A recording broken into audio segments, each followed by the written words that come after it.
Lorsqu'on vient d'être nommé manager ou responsable d'une équipe commerciale qui vend sur le terrain, qu'est-ce que cela engendre? Un grand enthousiasme avec aussi de nombreuses et différentes missions qui nous attendent, dont celle stratégique d'accompagnement de son équipe. Mais au fait, accompagner, cela signifie quoi au juste?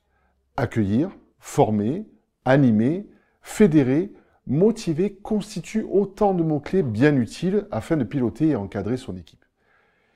Pris sous un sens plus strict, accompagner signifie aussi programmer des sorties du bureau afin de se rendre aux côtés de son vendeur au plus près du terrain. À la question « Pourquoi ?», plusieurs éléments de réponse. Tout d'abord, laisser dans la nature son vendeur sans se rendre compte dans le concret de comment il transpose notre formation, nos axes de travail ou amélioration peut se révéler bien hasardeux. Se satisfaire de ces remontées et explications verbales ne pourra jamais remplacer les détails dont nous pourrons nous apercevoir, nous, encadrants et formateurs, sur le terrain.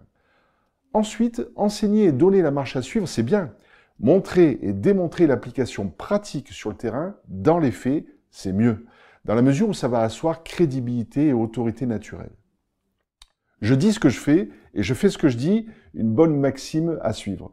Enfin, il est de bon augure de prendre le pouls du terrain afin de ressentir, bien au-delà des conseils utiles à prodiguer à son commercial, l'évolution du marché, la tendance que prend ce dernier, ainsi que les observations et remontées des prospects et clients à toujours prendre en considération pour qui veut faire évoluer ses process dans la bonne direction. À la question « Comment ?», l'on peut recenser 3 types d'accompagnement principaux. Le premier, celui qui vient utilement à l'issue de la formation du collaborateur, est l'accompagnement dit démonstratif.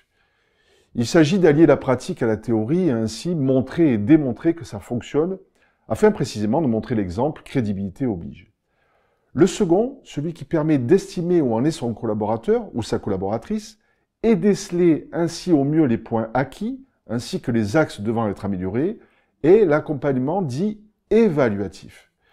Il consiste à assister, écouter, observer sans intervenir, afin de laisser pleinement s'exprimer le ou la commercial. Le troisième, bien utile suite à une baisse constatée de régime, un problème personnel ponctuel ou contrariété soupçonnée, des résultats en dents de scie, consiste en un accompagnement dit de motivation. Il s'agit là non pas tant de parler technique, savoir-faire, savoir-être ou autres aspects strictement professionnels, mais davantage d'axer son accompagnement sur de la bonne humeur, du ludique, de la transmission d'énergie à même de rebooster son collaborateur ou sa collaboratrice.